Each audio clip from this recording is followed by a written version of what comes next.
Дариға Назарбаева, мен сізге жайлап ескертем. Қазақстанға келіп тұрсаңыз тұрыңыз.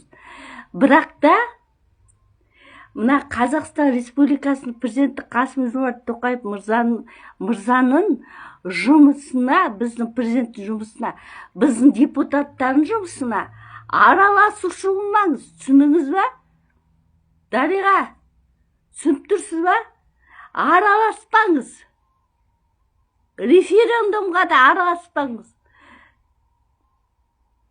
Егер де өмір сүргім келеді десеңіз, түсіндіңіз ба?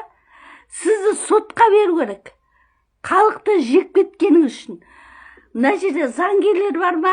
Дариға Назарбаева Қазақстанға келіп жатыр, сотқа беріңіздер.